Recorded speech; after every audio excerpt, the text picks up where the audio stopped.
ಓಂ ಶ್ರೀ ಜಗನ್ನಾಥಾಯ ನಮಃ. ಸ್ನೇಹಿತರೆ ನಮಸ್ಕಾರ. ಜೈಸ್ ಮಂತ್ರಲೋಕದ ಇವತ್ತಿನ ಸಂಚಿಕೆ ನೀವೆಲ್ಲ ತಮ್ಮನಲ್ಲಿ ನೋಡಿದ್ರೇ ಅಂದ್ಕೊಂಡಿರ್ತೀರಾ, ಏನಪ್ಪ ರಥಯಾತ್ರೆ ಮುಗೀತು ಇವಾಗ ಇವರು ವಿಡಿಯೋ ಅಪ್ಲೋಡ್ ಮಾಡಿದ್ದಾರೆ ಅಂತ. ಎಸ್, ಇವತ್ತಿನ ಸಂಚಿಕೆಯನ್ನು ಸಂಪೂರ್ಣವಾಗಿ ನೋಡಿ ನಿಮಗೆ ಗೊತ್ತಾಗುತ್ತೆ. ಜೀವನದಲ್ಲಿ ಶಾಂತಿ, ಯಶಸ್ಸು ಹಾಗೆಯೇ ಭಗವಂತನ ಕೃಪೆಯನ್ನು ಪ್ರತಿಯೊಬ್ಬರು ಬಯಸ್ತೀವಿ. ಹಾಗೆಯೇ ನಮ್ಮ ಜೀವನದಲ್ಲಿ ಯಾವುದಾದ್ರೂ ಒಂದು ಆಸೆ ನೆರವೇರಬೇಕಾದ್ರೆ ನಾವು ಹೋಗೋದು ಪ್ರಾರ್ಥನೆಯ ಮುಖಾಂತರ. ಇನ್ನು ಮನಸ್ಸಿಗೆ ಶಾಂತಿ ಬೇಕು, ಕುಟುಂಬದಲ್ಲಿ ಸುಖ ಸಮೃದ್ಧಿ ಇರಬೇಕು ಅಂತ ಬಯಸಿದರೆ ಈ ವಿಡಿಯೋನ ಕೊನೆ ತನಕ ನೋಡಬೇಕು. ಯಾಕಂತ ಹೇಳಿದ್ರೆ ಇದು ಭಾರತದ ಅತ್ಯಂತ ಪವಿತ್ರವಾದ ಕ್ಷೇತ್ರಗಳಲ್ಲಿ ಒಂದಾದಂತಹ ಶ್ರೀ ಪುರಿ ಜಗನ್ನಾಥ ಸ್ವಾಮಿಯ ಮಹಿಮೆ, ಅದರ ಜೊತೆಗೇನೆ ಭಕ್ತರು ಭಕ್ತಿಯಿಂದ ಜಪಿಸುವಂತಹ ಒಂದು ಪವಿತ್ರವಾದ ಮಂತ್ರವನ್ನು ನಾವು ತಿಳಿಸ್ಕೊಡ್ತೀವಿ. ಅದರಲ್ಲೂ ಈ ಒಂದು ವಿಶೇಷವಾದಂತಹ ಮಂತ್ರ ತುಂಬಾ ಪವರ್ಫುಲ್ ಆಗಿದೆ.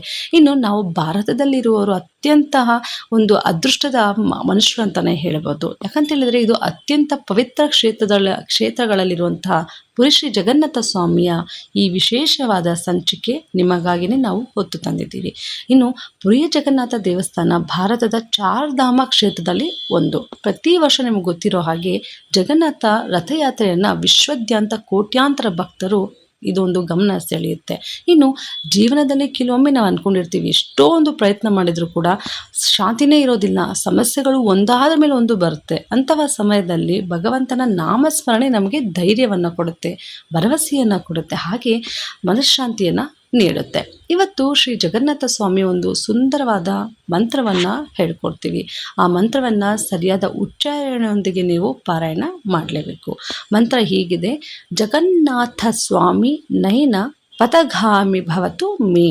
ಇನ್ನೊಂದ್ಸಲ ಹೇಳ್ತೀನಿ: ಜಗನ್ನಾಥ ಸ್ವಾಮಿ ನಯನ ಪಥಗಾಮಿ ಭವತು ಮೇ. ಅಂದರೆ ಸ್ವಾಮಿ ಜಗನ್ನಾಥನೇ, ನೀವು ಸದಾ ನನ್ನ ಕಣ್ಣ ಮುಂದೆನೇ ಇರಬೇಕು, ನಿಮ್ಮ ಕೃಪೆ ಮತ್ತು ಮಾರ್ಗದರ್ಶನ ನನಗೆ ಯಾವಾಗಲೂ ಸಿಗಬೇಕು ಅಂಥದ್ದು.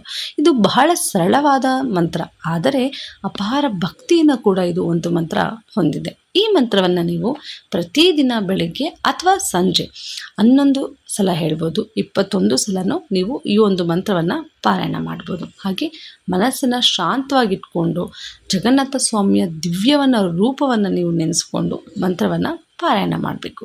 ಆದರೆ ಒಂದು ವಿಷಯವನ್ನು ನೀವು ನೆನ್ಪಿಟ್ಕೋಬೇಕು, ಮಂತ್ರದ ಫಲ ಕೇವಲ ಪದಗಳಲ್ಲೇ ಇರೋದಿಲ್ಲ.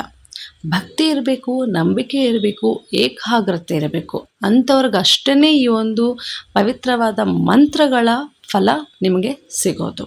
ಶ್ರೀ ಪುರಿ ಜಗನ್ನಾಥ ಸ್ವಾಮಿಯ ಮಂತ್ರವನ್ನು ತಿಳ್ಕೊಂಡ್ರೆ ಈಗ ಒಂದು ಸಣ್ಣದಾದ ಕಥೆ ಹೇಳ್ತೀನಿ, ತುಂಬಾ ವಿಶೇಷವಾಗಿದೆ, ಕೊನೆ ತನಕ ನೋಡಿ.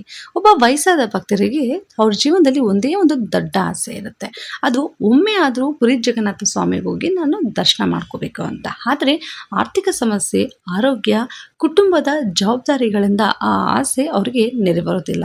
ಆದರೂ ಅವರು ಒಂದಿನೂ ಭಗವಂತನನ್ನು ಸ್ಮರಿಸೋದು ಬಿಡೋದಿಲ್ಲ. ಪ್ರತಿದಿನ ಬೆಳಗ್ಗೆ ಎದ್ದು ಜಗನ್ನಾಥ ಸ್ವಾಮಿ ನಿಮ್ಮ ಕೃಪೆ ನನ್ನ ಮೇಲೆ ಇರಲಿ ಅಂತ ಅವರು ಬೇಡ್ಕೊಳ್ತಿರ್ತಾರೆ.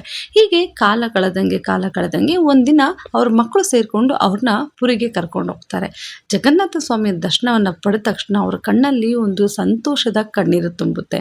ಅವ್ರು ಹೇಳ್ತಾರಂತೆ, ಭಗವಂತ ನಮ್ಮ ಪ್ರಾರ್ಥನೆಯನ್ನು ಮರೆಯೋದಿಲ್ಲ, ಆದರೆ ಕೆಲವೊಂದು ಸಲ ಅವರು ಸರಿಯಾದ ಸಮಯಕ್ಕೆ ನಮ್ಮನ್ನು ಕರೆಸ್ಕೊಳ್ತಾರಂತೆ. ಎಷ್ಟು ನಿಜ ಅಲ್ವಾ? ನಾವೆಲ್ಲ ಅಂದ್ಕೊಳ್ತೀವಿ, ನಾವು ಹೋಗಬೇಕು, ನಾವು ದರ್ಶನ ಮಾಡ್ಕೋಬೇಕು, ಈ ದೇವಸ್ಥಾನಕ್ಕೆ ಹೋಗ್ಬೇಕು, ಆ ದೇವಸ್ಥಾನಕ್ಕೆ ಹೋಗಬೇಕು ಅಂತ. ನಾವು ಅಂದ್ಕೊಳ್ಳೋದು ದೊಡ್ಡ ವಿಷಯ ಅಲ್ಲ, ಆದರೆ ಆ ಸ್ವಾಮಿಯೇ ನಮ್ಮನ್ನು ಅವರ ಸನ್ನಿಧಾನಕ್ಕೆ ಕರೆಸ್ಕೋಬೇಕು. ಆದರೆ ಅಲ್ಲಿ ತನಕ ಅವರ ಭಕ್ತಿ ಭಾವದಿಂದ ಅವ್ರನ್ನ ನಾವು ಸ್ಮರಿಸ್ಬೇಕು. ಈ ಒಂದು ಕಥೆ ನಮಗೇನು ಕಲಿಸುತ್ತೆ ಅಂತ ಹೇಳಿದ್ರೆ, ಭಕ್ತಿ ಯಾವತ್ತಿಗೂ ಕೂಡ ವ್ಯರ್ಥ ಆಗೋದಿಲ್ಲ. ನಾವು ಏನು ಪ್ರತಿನಿತ್ಯ ನಾವು ಭಕ್ತಿಪೂರ್ವಕವಾಗಿ ಮನಸ್ಸಿನಿಂದ ಸದಾ ಚಿತ್ತದಿಂದ ನಾಮಸ್ಮರಣೆಯನ್ನು ಮಾಡ್ತೀವೋ, ಭಗವಂತನ ನಾವು ನೆನೆಸ್ಕೊಳ್ತೀವೋ, ಖಂಡಿತವಾಗಿ ಆ ಒಂದು ಭಕ್ತಿಯ ಪ್ರತಿಫಲ ಕೊನೆಗೂ ಸಿಕ್ಕಿದ್ರೂ ಕೂಡ ಸರಿಯಾದ ಸಮಯಕ್ಕೆ ನಮಗೆ ಸಿಗುತ್ತೆ.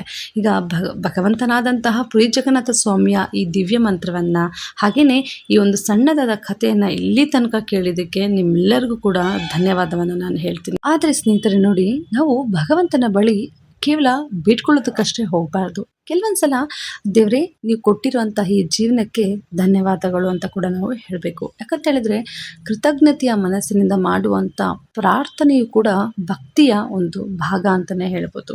ನಮ್ಮ ಕಷ್ಟಗಳನ್ನ ಕಡಿಮೆ ಮಾಡುವಂಥ ಶಕ್ತಿ ಕೆಲವೊಮ್ಮೆ ಪರಿಸ್ಥಿತಿಯನ್ನು ಕೂಡ ಅಂದರೆ ಚೇಂಜ್ ಮಾಡೋವಂತಹ ಶಕ್ತಿ ಇರುತ್ತೆ. ಕೆಲವೊಂದು ಸಲ ಅಂದ್ಕೊಂಡಿರ್ತೀವಿ ಏನಪ್ಪ ಈ ಒಂದು ಕಷ್ಟ ಇದೆ ಹೆಂಗೆ ನಾವು ಎದುರಿಸ್ಬೇಕು ಅಂತ. ಆ ಧೈರ್ಯವನ್ನು ಕೂಡ ನೀಡೋದು ನಾವು ಭಗವಂತನಿಗೆ ನಮ್ಮನ್ನು ನಾವು ಸಮರ್ಪಿಸ್ಕೊಂಡಂಗೆ ಮಾತ್ರ. ಆ ನಂಬಿಕೆ ನಮ್ಮ ಒಳಗಿನ ಶಕ್ತಿಯನ್ನು ದೊಡ್ಡದಾದಂತಹ ಬಲವನ್ನವಾಗಿ ಮಾರ್ಪಡಿಸುತ್ತೆ. ಈ ವಿಡಿಯೋ ನಿಮಗೆ ಇಷ್ಟ ಆದರೆ ತಪ್ಪದೆ ಒಂದು ಲೈಕ್ ಮಾಡಿ. ಹಾಗೆಯೇ ನಿಮ್ಮ ಕುಟುಂಬದವರೊಂದಿಗೆ ಸ್ನೇಹಿತರೊಂದಿಗೆ ಈ ವಿಡಿಯೋನ ಹಂಚ್ಕೊಳ್ಳಿ. ಇಂತಹ ಇನ್ನಷ್ಟು ಭಕ್ತಿದಾಯಕ ಒಂದು ವಿಡಿಯೋಗಳನ್ನ ನೋಡಬೇಕಾದ್ರೆ ನಮ್ಮ RJS ಮಂತ್ರಲೋಕವನ್ನು ನೀವು ಸಬ್ಸ್ಕ್ರೈಬ್ ಮಾಡ್ಕೊಳ್ಳಿ. ಹಾಗೆಯೇ ಕಮೆಂಟಲ್ಲಿ ಜೈ ಜಗನ್ನಾಥ ಅಂತ ಬರೆಯೋದನ್ನ ಮರಿಬೇಡಿ. ನಿಮಗೂ ಹಾಗೂ ನಿಮ್ಮ ಕುಟುಂಬದ ಮೇಲೆ ಶ್ರೀ ಜಗನ್ನಾಥ ಸ್ವಾಮಿಯ ಕೃಪೆ ಸದಾ ಇರಲಿ ಅಂತ ನಾನು ಬೇಡ್ಕೊಳ್ತೀನಿ. ಈ ವಿಡಿಯೋ ನೋಡ್ತಿರುವಂಥ ಪ್ರತಿಯೊಬ್ಬರ ಮನೆಯಲ್ಲೂ ಕೂಡ ಸುಖ ಶಾಂತಿ ಹಾಗೆಯೇ ಆರೋಗ್ಯ ನೆಲೆಸಲಿ ಅಂತ ಶ್ರೀ ಜಗನ್ನಾಥ ಸ್ವಾಮಿಯಲ್ಲಿ ನಾನು ಪ್ರಾರ್ಥಿಸ್ತೀನಿ. ಜೈ ಶ್ರೀ ಜಗನ್ನಾಥಾಯ ನಮಃ.